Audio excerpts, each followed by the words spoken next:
Hi friends, R4iലേക്ക് എല്ലാവർക്കും സ്വാഗതം. Mutual ഫണ്ടിനെ കുറിച്ച് സംസാരിക്കുമ്പോൾ അതിൻ്റെ കൂടെ ഒരു പര്യായം പോലെ അല്ലെങ്കിൽ ഒരു സിനോണിമസ് പോലെ കടന്നു വരുന്ന ഒരു പദമാണ് സിപ്പ് അഥവാ സിസ്റ്റമാറ്റിക് ഇൻവെസ്റ്റ്മെൻറ്റ് പ്ലാൻ. ഇതേപോലെ തന്നെ പ്രാധാന്യം അറിയിക്കുന്ന മറ്റൊരു പദമാണ് SWP അഥവാ സിസ്റ്റമാറ്റിക് വിത്ഡ്രോവൽ പ്ലാൻ. അച്ചടക്കത്തോടെയുള്ള ഒരു സമ്പാദ്യ ശീലം വളർത്താനും ലോങ് ടേമിലേക്കോ അതല്ലെങ്കിൽ ഗോൾ ബേസ്ഡ് ആയിട്ടുള്ള ഒരു ഫണ്ട് ക്രിയേറ്റ് ചെയ്യാനും ബാങ്ക് FDയെ ബീറ്റ് ചെയ്യുന്ന ഒരു റിട്ടേൺ ലഭിക്കാനും നമ്മൾ പൊതുവെ ഈക്വിറ്റി സിപ്പ് ആണ് പൊതുവെ എല്ലാവരും റെക്കമെൻഡ് ചെയ്യാറുള്ളത്. അപ്പോൾ ഈക്വിറ്റിയിലേക്കുള്ള ഈ സിപ്പ് എന്ന് പറയുന്നത് ഏതൊരു വ്യക്തിക്കും ഒഴിച്ചുകൂടാനാവാത്തൊരു കാര്യമാണ്. എന്നാൽ SWP എന്ന് പറയുന്നത് അങ്ങനെയല്ല. It is not every one's cup of tea. ദൈനംദിന ജീവിതത്തിൽ മറ്റ് വരുമാന മാർഗങ്ങൾ ഇല്ലാത്ത ഒരാൾ, ഉദാഹരണത്തിന് റിട്ടയർമെന്റ് കഴിഞ്ഞ് ജീവിതം നയിക്കുന്നവർ, അല്ലെങ്കിൽ അവർ ചെയ്യുന്ന ജോലിയിൽ സ്ഥിരമായ വരുമാനം ഇല്ലാത്തവർ, അതല്ലെങ്കിൽ സീസണൽ ആയിട്ടുള്ള ബിസിനസ് ചെയ്യുന്നവർ, കുറച്ചു കാലം ബിസിനസ്സിൽ നിന്ന് വരുമാനം ഉണ്ടാകും, കുറച്ചു കാലം ഉണ്ടാവില്ല, അങ്ങനെയുള്ള ആളുകൾ. ഇങ്ങനെ സ്ഥിരമായിട്ട് വരുമാനം ഡെയിലി ജീവിതത്തിന് ഇല്ലാത്തവരെ സംബന്ധിച്ചിടത്തോളം ആലോചിക്കേണ്ട ഒരു വിഷയമാണ് SWP എന്ന് പറയുന്ന പ്ലാൻ. SWP ചെയ്യുന്നവർക്ക് നല്ലൊരു എമൗണ്ട് ഒന്നിച്ച് ലംസമായിട്ട് നിക്ഷേപിക്കാൻ ഉണ്ടാകണം. അങ്ങനെയുള്ളവർക്ക് മാത്രമേ SWP പറ്റി ആലോചിക്കാൻ പറ്റുള്ളൂ. ഒന്നുകിൽ അത് റിട്ടയർമെന്റ് ബെനിഫിറ്റിന്റെ രൂപത്തിലാകാം, അതല്ലെങ്കിൽ നമ്മൾ വസ്തുവിറ്റ പണം മറ്റേതെങ്കിലും സോഴ്സിൽ നിന്ന് ഒന്നിച്ച് ഒരു എമൗണ്ട് കയ്യിൽ കിട്ടിയതോ ആയിരിക്കണം. അപ്പോൾ അത്തരം സന്ദർഭങ്ങളിൽ നമ്മൾ SWP ചെയ്യുന്നുണ്ടെങ്കിൽ എന്തെല്ലാം കാര്യങ്ങൾ ശ്രദ്ധിക്കണമെന്ന് നോക്കുകയാണെങ്കിൽ നമ്മൾ ആദ്യം തീരുമാനിക്കേണ്ടത് വിത്ഡ്രോവൽ എമൗണ്ട് ആണ്. എത്ര പണമാണ് നമ്മൾ മാസം വിത്ഡ്രോ ചെയ്യാൻ ഉദ്ദേശിക്കുന്നത് എന്നുള്ളത്. അപ്പോൾ ഇത് ഓരോരുത്തരും വ്യത്യസ്തമായിരിക്കും. കാരണം ഓരോരുത്തരുടെ ലൈഫ് സ്റ്റൈൽ വ്യത്യസ്തമാണ്. അവർ ഒരു മാസം സ്പെൻഡ് ചെയ്യുന്ന എമൗണ്ട് വ്യത്യസ്തമാണ്. അപ്പോൾ നിങ്ങൾക്ക് ഒരു മാസം നിങ്ങളുടെ ദൈനംദിന ചെലവുകൾക്ക് എത്ര പണം ആവശ്യമുണ്ടോ അതായിരിക്കണം നമ്മൾ ആ വിത്ഡ്രോവൽ പ്ലാനിൽ കൊടുക്കേണ്ട വിത്ഡ്രോവൽ എമൗണ്ട്. ഇനി രണ്ടാമത്തെ ഒരു കാര്യം ടൈം ഹൊറൈസൺ ആണ്. എത്ര കാലത്തേക്കാണ് നമ്മൾ ഈ ഒരു വിത്ഡ്രോവൽ പ്ലാൻ ചെയ്യാൻ ഉദ്ദേശിക്കുന്നത്. ഉദാഹരണത്തിന് 56-ാമത്തെ വയസ്സിൽ റിട്ടയർ ചെയ്ത ഒരാളാണെങ്കിൽ അയാളെ സംബന്ധിച്ചിടത്തോളം അയാളുടെ ലൈഫ്, ബാക്കിയുള്ള ലൈഫ് എന്ന് പറയുന്നത് അത് അൺലിമിറ്റഡ് ലോങ് ടേം ആണ്. എന്നാൽ നമ്മളൊരു ടൈം ലിമിറ്റ് വെക്കുകയാണെങ്കിൽ ഇപ്പോൾ ഒരു 20 വർഷത്തേക്കോ അല്ലെങ്കിൽ 30 വർഷത്തേക്കോ എന്ന് നമുക്ക് തീരുമാനിക്കാവുന്നതാണ്. അപ്പോൾ ഇതാണ് ടൈം ഹൊറൈസൺ എന്ന് പറയുന്നത്. ഇനി അതല്ല, ഒരു ബിസിനസ്സുകാരനാണെങ്കിൽ അയാൾ ഒരു പണം ഒരു ബിസിനസ്സിൽ ഇൻവെസ്റ്റ് ചെയ്തു. അപ്പോൾ അതിൽ നിന്ന് റിട്ടേൺ കിട്ടാൻ ഒരു 5 വർഷം എടുക്കുമെന്ന് കരുതുക. അതായത് റിട്ടേൺ ഓൺ ഇൻവെസ്റ്റ്മെന്റ് കാലാവധി 5 വർഷമാണ്. അപ്പോൾ ആ 5 വർഷം വരെ ഇയാൾക്ക് ജീവിക്കാൻ വേണ്ടി അയാളുടെ ദൈനംദിന ആവശ്യങ്ങൾക്കുള്ള പണം ആവശ്യമുണ്ട്. അതിന് വേണമെങ്കിൽ 5 വർഷത്തേക്ക് ഒരു സിസ്റ്റമാറ്റിക് വിത്ഡ്രോവൽ പ്ലാൻ ചെയ്യാവുന്നതാണ്. അപ്പോൾ ഇതൊക്കെയായിരിക്കണം നമ്മൾ ടൈം ഹൊറൈസൺ തീരുമാനിക്കുമ്പോൾ ശ്രദ്ധിക്കേണ്ടത്. മറ്റൊന്ന് ഇൻവെസ്റ്റ്മെൻറ്റ് എമൗണ്ട് ആണ്. എത്ര പണമാണ് നമ്മൾ ഇൻവെസ്റ്റ് ചെയ്യുന്നത് എന്നുള്ളതാണ്. ഇപ്പോൾ നമുക്കറിയാം, ഒരു റിട്ടയർമെൻറ്റ് ബെനിഫിറ്റോ അല്ലെങ്കിൽ മറ്റേതെങ്കിലും സോഴ്സിൽ നിങ്ങൾക്ക് പണമോ കിട്ടി കഴിഞ്ഞാൽ അത് മൊത്തം SWP ചെയ്യാൻ വേണ്ടിയിട്ട് ഒരു മ്യൂച്വൽ ഫണ്ട് ഇൻവെസ്റ്റ് ചെയ്യുക എന്നുള്ളതല്ല.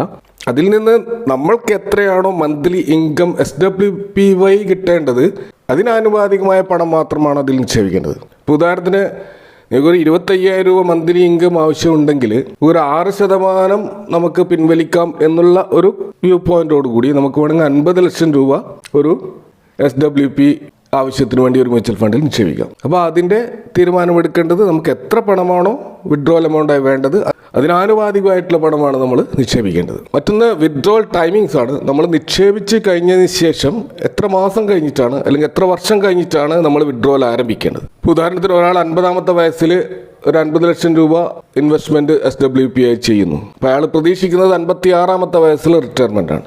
അപ്പോൾ 6 വർഷം കഴിഞ്ഞിട്ടാണ് റിട്ടയർമെൻറ്റ് ആരംഭിക്കുന്നത്. അപ്പോൾ 6 വർഷം കഴിഞ്ഞിട്ടായിരിക്കണം അയാൾ ഈ പണം വിത്ഡ്രോ ചെയ്യാൻ ആരംഭിക്കേണ്ടത്. അപ്പോൾ അതാണ് ആ ടൈമിംഗ് കൊണ്ട് ഉദ്ദേശിക്കുന്നത്. ഇനി വിത്ഡ്രോവൽ റേറ്റ് എങ്ങനെയാണ് എന്നുള്ളതാണ്. അപ്പോൾ നമുക്ക് ഇൻവെസ്റ്റ് ചെയ്ത പണത്തിൻ്റെ എത്ര ശതമാനം നമ്മൾ വിത്ഡ്രോവലായിട്ട് എടുക്കുന്നുണ്ട് എന്നുള്ളതാണ്. ഇപ്പോൾ ഉദാഹരണത്തിന് നിങ്ങളൊരു 50 ലക്ഷം രൂപ നിക്ഷേപിച്ച് കഴിഞ്ഞാൽ അതിൻ്റെ 6% 25,000 രൂപയാണ് മന്ത്ലി ഇൻകം ആവശ്യമെങ്കിൽ 6% വിത്ഡ്രോവൽ എന്നുള്ള റേറ്റ് നോക്കാവുന്നതാണ്. എത്രമാത്രമാണോ നമ്മൾ വിത്ഡ്രോ ചെയ്യാൻ ഉദ്ദേശിക്കുന്നത് അതിനാനുപാതിക റേറ്റ് ഫിക്സ് ചെയ്യുക. പക്ഷേ റേറ്റ് ഫിക്സ് ചെയ്യുമ്പോൾ ശ്രദ്ധിക്കേണ്ടത്, നിങ്ങൾ കൂടുതലായിട്ട് വിത്ഡ്രോ ചെയ്യുമ്പോൾ സ്വാഭാവികമായിട്ട് നിങ്ങളെ പ്രിൻസിപ്പൽ എമൗണ്ട് കുറഞ്ഞു വരും, അതില്ലാതായി മാറും. പക്ഷേ നമ്മൾ SWP മ്യൂച്വൽ ഫണ്ടിൽ ചെയ്യുന്നത് കൊണ്ട് ഉദ്ദേശിക്കുന്നത് ഭാവിയിൽ നമ്മൾ ഇൻവെസ്റ്റ് ചെയ്ത പണം വളരുകയും വേണം, നമുക്കൊരു മന്ത്ലി ഇൻകം കിട്ടുകയും വേണം. ഈ 2 ലക്ഷ്യത്തോടു കൂടിയാണ് ചെയ്യുന്നത് എന്ന് ഓർക്കണം. അതുകൊണ്ട് തന്നെ വിത്ഡ്രോവൽ എമൗണ്ട് വളരെ മിനിമൈസ് ചെയ്യുന്നതായിരിക്കും ഏറ്റവും നല്ലത്. മറ്റൊന്ന് ഏറ്റവും അവസാനമായി പറയാനുള്ള ഒരു പോയിന്റ് എന്ന് പറയുന്നത്, എമർജൻസി ഫണ്ടും മെഡിക്കൽ ഇൻഷുറൻസ് പോലെയുള്ള എമർജൻസി ആവശ്യത്തിനുള്ള എല്ലാ കാര്യങ്ങളും ചെയ്തതിന് ശേഷമായിരിക്കണം നമ്മൾ SWPയിലേക്ക് പണം നിക്ഷേപിക്കേണ്ടത്. കാരണം അല്ലാത്ത പക്ഷം നമ്മളൊരു എമർജൻസി സിറ്റുവേഷനിൽ പണം ആവശ്യം വരുമ്പോൾ ഈ ഒരു SWP ആശ്രയിക്കുന്നത് മൊത്തത്തിലുള്ള നമ്മൾ ഈ ഒരു പ്ലാൻ തകിടം പറയാൻ കാരണമാകും.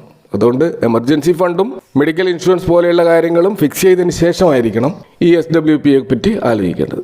അടുത്തതായി നമ്മളൊരു SWP, ഞാൻ നേരത്തെ പറഞ്ഞു, നമ്മൾ റേറ്റ് ഫിക്സ് ചെയ്യണമെന്ന് പറഞ്ഞു. എത്ര ശതമാനമാണ് നമ്മൾ പിൻവലിക്കുന്നത് എന്ന് ഫിക്സ് ചെയ്യണം. അതിൻ്റെ ഒരു കാൽക്കുലേഷൻ നോക്കുകയാണെങ്കിൽ, ഇപ്പോൾ ഉദാഹരണത്തിന് നിങ്ങളൊരു 50 ലക്ഷം രൂപയാണ് നിങ്ങളുടെ കോർപ്പസ് എന്ന് കരുതുക. അതായത് നിങ്ങൾ SWPയിൽ നിക്ഷേപിക്കുന്ന 50 ലക്ഷം ആണെങ്കിൽ അത് എത്രയും ആകാം, അതിൽ കുറയാം, അതിൽ കൂടുതലാകാം. ഞാൻ ഒരു എക്സാമ്പിൾ ഇവിടെ സൂചിപ്പിക്കുന്നത് മാത്രം. അപ്പോൾ അത് നിങ്ങളൊരു 20 വർഷത്തേക്കുള്ള ഒരു SWP ആണ് പ്ലാൻ ചെയ്യുന്നതെങ്കിൽ അവിടെ നിങ്ങൾ എക്സ്പെക്ട് ചെയ്യുന്ന ഒരു റിട്ടേൺ 9% കരുതുക. നമുക്കറിയാം മ്യൂച്വൽ ഫണ്ടുകളിൽ 9% 12 മുതൽ 14% വരെ നമുക്ക് ഇൻഡെക്സ് ഫണ്ടിൽ തന്നെ കിട്ടും.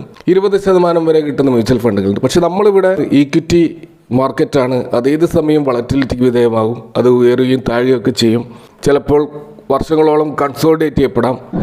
ഇതൊന്നും നമുക്ക് മുൻകൂട്ടി പ്രവചിക്കാൻ കഴിയാത്ത കാര്യമാണ്. അതുകൊണ്ട് തന്നെ നമ്മൾ ഏറ്റവും മിനിമം റിട്ടേൺ മാത്രം പ്രതീക്ഷിക്കുക. ഒരു 9% റിട്ടേൺ മാത്രം പ്രതീക്ഷിച്ചുകൊണ്ട് നമ്മൾ SWP ചെയ്യുക. അവിടെ നിന്ന് നിങ്ങൾ ഒരു 6% ആണ് വിഡ്രോ ചെയ്യാൻ ഉദ്ദേശിക്കുന്നത് എന്ന് കരുതുക. അങ്ങനെയാണെങ്കിൽ 50 ലക്ഷത്തിൻ്റെ 6%, അതായത് 25,000 ആയിരിക്കും നിങ്ങൾ മന്ത്ലി വിഡ്രോ ചെയ്യുന്നത്. അതായത് ഒരു വർഷം ഏകദേശം 3 ലക്ഷം രൂപ അതിൽ നിന്ന് വിഡ്രോ ചെയ്യും. അപ്പോൾ 20 വർഷം അങ്ങനെ വിഡ്രോ ചെയ്യുമ്പോൾ നിങ്ങൾ മൊത്തത്തിലുള്ള വിഡ്രോവൽ എമൗണ്ട് 60 ലക്ഷത്തിന് മേലെയാവും. എന്നാൽ ഈ മ്യൂച്വൽ ഫണ്ട് ആയതുകൊണ്ട് തന്നെ ഇത് വളർന്നത് കൊണ്ട് നിങ്ങൾ ഫൈനലായിട്ട് 20ാമത്തെ വർഷം വിഡ്രോ ചെയ്യുമ്പോൾ പോലും നിങ്ങൾ ഇൻവെസ്റ്റ് ചെയ്ത 50 ലക്ഷം രൂപ അത് 1,20,50,000 അവിടെ ബാക്കി കിടക്കുന്നുണ്ടാവും എന്നുള്ളതാണ് ഇതിൻ്റെ ബ്യൂട്ടി എന്ന് പറയുന്നത്. ഇനി അതല്ല, നിങ്ങൾ കുറച്ചുകൂടി അധികം വിഡ്രോ ചെയ്യണം എന്നാണ് ഉദ്ദേശിക്കുന്നതെങ്കിൽ, വിഡ്രോൾ റേറ്റ് 8% ആണെങ്കിൽ നിങ്ങളുടെ ഇതേ ടൈം പീരീഡിൽ 9% എന്നുള്ള റിട്ടേൺ പ്രതീക്ഷിച്ചുകൊണ്ട് ചെയ്തു കഴിഞ്ഞാൽ നിങ്ങൾക്ക് മാസത്തിൽ 33,500 രൂപ ഏകദേശം കിട്ടും മൊത്തത്തിൽ. അപ്പോൾ നിങ്ങളുടെ ഫൈനൽ എമൗണ്ട് ബാക്കിയായി വരുന്നത് വെറും 66 ലക്ഷം രൂപയായിരിക്കും. ഇനി നിങ്ങൾ 10% എന്നുള്ള ഒരു വിഡ്രോവൽ റേറ്റാണ് വെക്കുന്നതെങ്കിൽ നിങ്ങളുടെ ഫൈനൽ എമൗണ്ട് അത് 15 ലക്ഷമായിട്ട് ചുരുങ്ങും. അതായത് 50 ലക്ഷം 15 ലക്ഷമായിട്ട് ചുരുങ്ങും. അപ്പോൾ അതിൽ നിന്നും നമ്മൾ വിഡ്രോവൽ റേറ്റ് എത്ര മിനിമൈസ് ചെയ്യുന്നു അതാണ് ഫ്യൂച്ചറിൽ നമുക്ക് വലിയൊരു കോർപ്പസ് ബാക്കി കിടക്കാൻ കാരണമാവുക എന്നുകൂടി നമ്മൾ ഓർക്കേണ്ടതുണ്ട്. അപ്പോൾ ഇങ്ങനെ നമ്മളൊരു വിഡ്രോവൽ റേറ്റും നമ്മൾ ഇൻവെസ്റ്റ് ചെയ്യുന്ന എമൗണ്ടും ഇതൊക്കെ ഫിക്സ് ചെയ്ത് കഴിഞ്ഞാൽ നമ്മൾ ആലോചിക്കേണ്ട കാര്യം ഇനി ഏത് മ്യൂച്വൽ ഫണ്ടിലാണ് നമ്മൾ നിക്ഷേപിക്കേണ്ടത് എന്നുള്ളതാണ്. ഇത് വളരെ വളരെ ഇമ്പോർട്ടൻ്റ് ആണ്. കാരണം എല്ലാ ഫണ്ടും ഒരു മ്യൂച്വൽ ഫണ്ടിൽ നിക്ഷേപിക്കുന്നത് അപകടകരമാണ്. അതിൽ ഡൈവേഴ്സിഫിക്കേഷൻ നടക്കില്ല. രണ്ടാമത്തെ ഒരു കാര്യം, മ്യൂച്വൽ ഫണ്ട് വളരാൻ അനുവദിക്കണം. ഉദാഹരണത്തിന് നിങ്ങൾ ആദ്യത്തെ വർഷം 50 ലക്ഷം നിക്ഷേപിച്ചിട്ട് അടുത്ത മാസം തന്നെ വിഡ്രോ ചെയ്യൽ സ്റ്റാർട്ട് ചെയ്ത് കഴിഞ്ഞാൽ നിങ്ങളുടെ ഈ നിക്ഷേപിച്ച മ്യൂച്വൽ ഫണ്ട് വളരാൻ അതിന് അവസരം കിട്ടുന്നില്ല എന്ന് നമ്മൾ ഓർക്കണം. അപ്പോൾ അതുകൊണ്ട് തന്നെ നമ്മളിവിടെ മ്യൂച്വൽ ഫണ്ടിനെ ഡൈവേഴ്സ് ചെയ്യണം. കുറഞ്ഞ റിട്ടേൺ കിട്ടുന്ന ഫണ്ടുകളിലും ഹൈ റിട്ടേൺ കിട്ടുന്ന ഫണ്ടുകളിലും ഡൈവേഴ്സ് ചെയ്തുകൊണ്ടായിരിക്കണം നമ്മൾ നിക്ഷേപിക്കേണ്ടത്. അപ്പോൾ അങ്ങനെ നോക്കുമ്പോൾ ഞാനിവിടെ ഒരു എക്സാമ്പിളായിട്ട് ഈ 50 ലക്ഷത്തിൻ്റെ 25,000 രൂപ മന്ത്ലി ഇൻകം പ്രതീക്ഷിക്കുന്ന ഒരാളുടെ ഒരു മ്യൂച്വൽ ഫണ്ട് നിക്ഷേപത്തിൻ്റെ എക്സാമ്പിൾ ഇവിടെ കാണിക്കുകയാണ്. അപ്പോൾ ഈ എക്സാമ്പിൾ പ്രകാരം നമുക്ക് കാണാൻ കഴിയും അവിടെ ഇയാൾ ഉദ്ദേശിക്കുന്ന ടൈം പീരീഡ് എന്ന് പറയുന്നത് 20 വർഷത്തേക്കാണ്. 20 വർഷം എന്ന് പറയുമ്പോൾ 240 മാസത്തേക്കാണ് ഇയാൾ SWP ചെയ്യാൻ ഉദ്ദേശിക്കുന്നത്. അപ്പോൾ അതിനുവേണ്ടി ഇദ്ദേഹത്തിൻ്റെ കയ്യിലുള്ള പണം എന്ന് പറയുന്നത് 50 ലക്ഷം. അത് റിട്ടയർമെൻറ്റ് ബെനിഫിറ്റ് ആകാം, അല്ലെങ്കിൽ മറ്റേതെങ്കിലും സോഴ്സിൽ നിന്ന് കിട്ടിയ പണമാകാം. 50 ലക്ഷം രൂപയാണ് സങ്കല്പിക്കുക. ഇതൊരു എക്സാമ്പിളിന് വേണ്ടി പറയുന്നതാണ്. അതിൻ്റെ അർത്ഥം ഈ പണം തന്നെ നമ്മൾ ഇത് നിങ്ങൾക്ക് 1 കോടി കൊണ്ട് ചെയ്യാം, 25 ലക്ഷം കൊണ്ട് ചെയ്യാം, 10 ലക്ഷം കൊണ്ട് ചെയ്യാം. ഡിപ്പെൻസ് ഓൺ നിങ്ങളുടെ ഇൻകം സോഴ്സ് അനുസരിച്ച്. അപ്പോൾ ഈ 50 ലക്ഷം നമ്മൾ 5ആയി ഡിവൈഡ് ചെയ്തുകൊണ്ട് അതിൽ ഏകദേശം 35 ലക്ഷം നമ്മൾ ഒരു ലാർജ് ക്യാപ് ഫണ്ടിലും 6 ലക്ഷം ഒരു ബാലൻസ്ഡ് അഡ്വാൻറ്റേജ് ഫണ്ടിലും, അതുപോലെ മറ്റൊരു 6 ലക്ഷം ഒരു കൺസർവേറ്റീവ് ഹൈബ്രിഡ് ഫണ്ടിലും, അതുപോലെ മറ്റൊരു 1.5 ലക്ഷം ഒരു അൾട്രാ ഷോർട്ട് ടേം ഫണ്ടിലും, അതുപോലെ മറ്റൊരു 1.5 ലക്ഷം ഒരു ലിക്വിഡ് ഫണ്ടിലും നിക്ഷേപിക്കുക. അങ്ങനെ ആകുമ്പോൾ മൊത്തത്തിൽ 50 ലക്ഷം നമ്മൾ ഇതേപോലെ ഡിവൈഡ് ചെയ്യപ്പെടും. അപ്പോൾ എന്തിനാണ് ഈ ലിക്വിഡ് ഫണ്ടിൽ നിക്ഷേപിക്കുന്നത് എന്ന് പറഞ്ഞു കഴിഞ്ഞാൽ, നിങ്ങൾ നിക്ഷേപിച്ച് കഴിഞ്ഞ് ആദ്യത്തെ 6 മാസം നിങ്ങൾ വിഡ്രോ ചെയ്യേണ്ടത് ഈ ലിക്വിഡ് ഫണ്ടിൽ നിന്നാണ്. കാരണം ലിക്വിഡ് ഫണ്ടിൽ നിങ്ങൾക്കൊരു ഫിക്സഡ് ആയിട്ടുള്ള ഒരു ഇൻട്രസ്റ്റ് റേറ്റ് കിട്ടുന്നതാണ്. അത് ഏകദേശം 6% to 7% വരെ ഇപ്പോൾ കിട്ടുന്ന ധാരാളം ഫണ്ടുകൾ അവൈലബിൾ ആണ്. ഏതൊക്കെ ഫണ്ടുകളാണെന്ന് ഞാൻ ഇതിന് ശേഷം പറയാം. ഇനി അതിന് ശേഷമുള്ള 6 മാസം നിങ്ങൾ വിഡ്രോ ചെയ്യേണ്ടത് അൾട്രാ ഷോർട്ട് ടേം ഫണ്ടിൽ നിന്നാണ്. Ultra short term debt fund എന്ന് പറയുന്നത് കുറച്ചുകൂടി ഹയർ ഇൻട്രസ്റ്റ് റേറ്റ് കിട്ടാൻ സാധ്യതയുള്ള ഫണ്ടുകളായതുകൊണ്ട് അടുത്ത 6 മാസം നമ്മൾ അവിടെ നിന്നാണ് വിഡ്രോ ചെയ്യുന്നത്. അപ്പോൾ ഇങ്ങനെ വിഡ്രോ ചെയ്യുമ്പോൾ ഒരു വർഷം നമ്മൾ വിഡ്രോ ചെയ്യുന്നത് ഈ 2 ഷോർട്ട് ടേം ഫണ്ടുകളിൽ നിന്നാണ്. അപ്പോൾ നമ്മൾ വിഡ്രോ ചെയ്ത് കഴിഞ്ഞാലും ചെറിയൊരു തുക അവിടെ ബാക്കി കിടക്കുന്നുണ്ടാവും, ഇൻട്രസ്റ്റ് ഇനത്തിൽ നമുക്ക് കിട്ടുന്നുണ്ടാവും. ആ ഒരു ഇൻട്രസ്റ്റ് എമൗണ്ട് നിങ്ങൾക്ക് ഈക്വിറ്റി ഫണ്ടിലേക്ക് മാറ്റാവുന്നതാണ്. ഇനി അടുത്ത 24 മാസം അല്ലെങ്കിൽ 2 വർഷം നമ്മൾ വിഡ്രോ ചെയ്യേണ്ടത് ഒരു കൺസർവേറ്റീവ് ഹൈബ്രിഡ് ഫണ്ടിൽ നിന്നാണ്. കൺസർവേറ്റീവ് ഹൈബ്രിഡ് ഫണ്ട് എന്ന് പറയുമ്പോൾ അവിടെ ഏകദേശം 25% മാത്രമാണ് ഈക്വിറ്റി ഫണ്ടിലേക്ക് പോകുന്നത്. ബാക്കിയുള്ള 75% ഡെറ്റ് ഫണ്ടിലാണ് നിക്ഷേപിക്കുന്നത്. അതുകൊണ്ട് തന്നെ അവിടെ ഒരു ഫിക്സഡ് ഇൻകം കിട്ടാനുള്ള സാധ്യത വളരെ കൂടുതലാണ്. വെറും 25% ഫണ്ടുകളുടെ ഒരു വളറ്റിലിറ്റി മാത്രമേ അവിടെ ഉണ്ടാവുകയുള്ളൂ. അപ്പോൾ അതുകൊണ്ട് തന്നെ അടുത്ത ഒരു 2 വർഷം നമ്മൾ അതിൽ നിന്നായിരിക്കണം നമ്മൾ വിഡ്രോ ചെയ്യേണ്ടത്. ഇനി ഇത് കഴിഞ്ഞ് 3 വർഷം ഓൾറെഡി കംപ്ലീറ്റ് ആയി കഴിഞ്ഞു. 4ാമത്തെ വർഷം മുതൽ നമ്മൾ വിഡ്രോ ചെയ്യേണ്ടത് ബാലൻസ്ഡ് അഡ്വാൻറ്റേജ് ഫണ്ടിൽ നിന്നാണ്. അപ്പോൾ എന്താണ് ഈ ബാലൻസ്ഡ് അഡ്വാൻറ്റേജ് ഫണ്ട് എന്ന് പറഞ്ഞു കഴിഞ്ഞാൽ ഈക്വിറ്റിയിലും ഡെറ്റിലും ഒരേപോലെ ഇൻവെസ്റ്റ് ചെയ്യുന്ന ഫണ്ടുകളാണ് ബാലൻസ്ഡ് അഡ്വാൻറ്റേജ് ഫണ്ട്. പക്ഷേ ഇതിൻ്റെ ഒരു പ്രത്യേകത, ഈക്വിറ്റി മാർക്കറ്റ് നന്നായിട്ട് മുന്നേറുമ്പോൾ അതിലുള്ള റിട്ടേൺ കിട്ടാൻ വേണ്ടി ഇവർ കൂടുതൽ അലോക്കേഷൻ അവിടെ അനുവദിക്കുകയും ഈക്വിറ്റി മാർക്കറ്റ് ഡൗൺ ആകുമ്പോൾ അതിൽ നിന്ന് ഫണ്ട് മാറ്റിക്കൊണ്ട് ഡെറ്റിലേക്ക് മാറ്റുകയും ചെയ്യുന്ന ഒരു ഡൈനാമിക് അസറ്റ് അലോക്കേഷനാണ് ഇവിടെ നടക്കുന്നത്. അപ്പോൾ അതുകൊണ്ട് തന്നെ നമ്മളെ ഫണ്ട് പലപ്പോഴും സേഫ് ആയിരിക്കും. അതുകൊണ്ട് തന്നെ ഒരു സേഫായുള്ള റിട്ടേൺ കിട്ടാൻ അവിടെ സാധ്യതയുമുണ്ട്. നെക്സ്റ്റ് 2 ഇയേഴ്സ് നമ്മൾ വിഡ്രോ ചെയ്യുന്നത് ഈ ഒരു ബാലൻസ്ഡ് അഡ്വാൻറ്റേജ് ഫണ്ടിൽ നിന്ന്. അപ്പോൾ മൊത്തത്തിൽ 5 വർഷത്തെ വിഡ്രോവൽ നമ്മൾ ഡെപ്റ്റ് ഈക്വിറ്റി പോലെയുള്ള മിക്സഡ് ഇൻകത്തിൽ നിന്നാണ് വിഡ്രോ ചെയ്യുന്നത്. അതേസമയം നമ്മൾ 35 ലക്ഷം നമ്മൾ നിക്ഷേപിച്ചിരിക്കുന്നത്, ഏകദേശം 70% മുകളിൽ നമ്മൾ നിക്ഷേപിച്ചിരിക്കുന്നത് ഈക്വിറ്റി ഫണ്ടിലാണ്, അല്ലെങ്കിൽ ലാർജ് ക്യാപ് ഫണ്ടിലാണ്. അപ്പോൾ 5 വർഷം ഈ ലാർജ് ക്യാപ് ഫണ്ട് വളരാൻ നമ്മൾ അനുവദിച്ചു. കാരണം നമ്മൾ അവിടെ നിന്ന് ഒരു പൈസ പോലും വിഡ്രോ ചെയ്തിട്ടില്ല. നമ്മൾ വിഡ്രോ ചെയ്തതിലൊക്കെ മറ്റ് ഫണ്ടുകളിൽ നിന്ന്. അപ്പോൾ ഈ 5 വർഷം കൊണ്ട് ഒരു സ്വാഭാവികമായൊരു വളർച്ച അവിടെ നടന്നിട്ടുണ്ടാവും. ഈ 35 ലക്ഷം ചിലപ്പോൾ ഒരു 70 ലക്ഷമായിട്ട് മാറാനുള്ള എല്ലാ സാധ്യതയുമുണ്ട്. ഇപ്പോഴത്തെ കറണ്ട് നിഫ്റ്റിയുടെ ഒരു ഗ്രോത്ത് വെച്ച് നോക്കുമ്പോൾ അതിനുള്ള സാധ്യതയുണ്ട്. എന്നാൽ അതിന് കുറയാനും ഇനി അതിൽ കൂടാനും എല്ലാം സാധ്യതയുണ്ട്. സ്പെക്കുലേറ്റീവ് ആയിട്ടുള്ള ഒരു കാര്യമാണ് ഇവിടെ പറയുന്നത്. അപ്പോൾ അങ്ങനെയാകുമ്പോൾ ആ ഒരു വളർച്ചയുടെ ബെനിഫിറ്റാണ് നമുക്ക് കിട്ടാൻ പോകുന്നത്. അപ്പോൾ ആ ഒരു ബെനിഫിറ്റ് കിട്ടാൻ വേണ്ടിയിട്ടാണ് നമ്മൾ ആദ്യത്തെ 5 വർഷം ഈ ഈക്വിറ്റി ഫണ്ട് നമ്മൾ തൊടാതെ വെച്ചത്. അപ്പോൾ ഇതാണ് ഈ SWP പ്ലാൻ ചെയ്യുമ്പോൾ നമ്മൾ ശ്രദ്ധിക്കേണ്ട പ്രധാനപ്പെട്ട ഒരു കാര്യം. അപ്പോൾ ഈ ഒരു കൺസെപ്റ്റ് നിങ്ങൾക്ക് മനസ്സിലാക്കി കഴിഞ്ഞാൽ വളരെ സേഫായിട്ട് SWP ചെയ്യാൻ കഴിയും.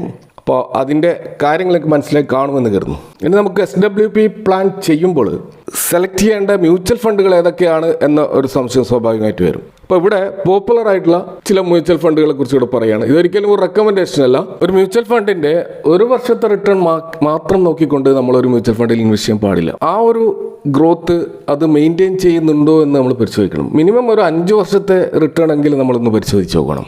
കൂടാതെ ആ മ്യൂച്വൽ ഫണ്ടിൻ്റെ ഡീവിയേഷൻ റേഷ്യോസ്, മറ്റ് ഷാർപ്പ് റേഷ്യോ പോലെയുള്ള റേഷ്യോകളൊന്ന് പരിശോധിക്കേണ്ടത് ആവശ്യമാണ്. അപ്പോൾ ഇവിടെ ലിക്വിഡ് ഫണ്ടിനെ പറ്റി ആദ്യം പറഞ്ഞു. ആ ലിക്വിഡ് ഫണ്ടുമായിട്ട് ബന്ധപ്പെട്ടിട്ട് നമുക്ക് ഇൻവെസ്റ്റ് ചെയ്യാൻ പറ്റുന്ന ഒരു പ്രധാനപ്പെട്ട ഒരു 3 ലിക്വിഡ് ഫണ്ടുകൾ നോക്കുകയാണെങ്കിൽ, ഒന്ന് ആക്സിസ് ലിക്വിഡ് ഫണ്ട്, അതുപോലെ UTI ലിക്വിഡ് ഫണ്ട്, അതുപോലെ ആദിത്യ ബിർള ലിക്വിഡ് ഫണ്ടൊക്കെ ഡീസൻറ്റ് റിട്ടേൺ നൽകിയിട്ടുള്ള ലിക്വിഡ് ഫണ്ടുകളാണ്. ഇനി അൾട്രാ ഷോർട്ട് ടേം ഫണ്ടുകൾ നോക്കുകയാണെങ്കിൽ ICICI Prudential ultra short term fund, HDFC ultra short term fund, Nippon ultra short term fund, അതുപോലെ Axis ultra short term fund. ഇതൊക്കെ നമുക്ക് പരിഗണിക്കാവുന്ന ഷോർട്ട് ടേം ഫണ്ടുകളാണ്. കൺസർവേറ്റീവ് ഹൈബ്രിഡ് ഫണ്ട് നോക്കുകയാണെങ്കിൽ Canara Robeco conservative hybrid fund, അതുപോലെ ICICI Prudential regular savings fund, അതുപോലെ Kotak debt hybrid fund. ഇതും നമുക്ക് പരിഗണിക്കാവുന്ന ഫണ്ടുകളാണ്. ഇനി ബാലൻസ്ഡ് അഡ്വാൻറ്റേജ് ഫണ്ട്സ് നോക്കുകയാണെങ്കിൽ എഡിൽവൈസ് ബാലൻസ് അഡ്വാൻറ്റേജ് ഫണ്ട്, അതുപോലെ ICICI Prudential balanced advantage fund, HDFC balanced advantage fund പോലെയുള്ള popular ആയിട്ടുള്ള ഫണ്ടുകൾ നമുക്ക് നോക്കാവുന്നതാണ്. 5 വർഷത്തിന് ശേഷം പരിഗണിക്കേണ്ട ലാർജ് ക്യാപ് ഫണ്ടുകൾ നോക്കുകയാണെങ്കിൽ UTI Nifty index fund, ICICI Prudential Nifty index fund, HDFC index fund, Nifty 50 plan. ഇനി SWPയുമായി ബന്ധപ്പെട്ടിട്ട് ശ്രദ്ധിക്കേണ്ട മറ്റൊരു കാര്യമുള്ളത് ഇതിൻ്റെ എക്സിറ്റ് ലോഡാണ്. പക്ഷേ ഇവിടെ ഞാൻ പറഞ്ഞിട്ടുള്ള ഈ ഒരു പ്ലാൻ അനുസരിച്ച് നമ്മൾ ചെയ്യുകയാണെങ്കിൽ ഒരിക്കലും എക്സിറ്റ് ലോഡ് ബാധിക്കില്ല. യാതൊരുവിധ കട്ടിങ്ങും ഉണ്ടാവാൻ സാധ്യതയില്ല. പിന്നെ ഉള്ളത് ടാക്സ് ആണ്. പ്രത്യേകിച്ച് long term capital gain tax ഉണ്ടാവാം, short term capital gain tax ഉണ്ടാവാം.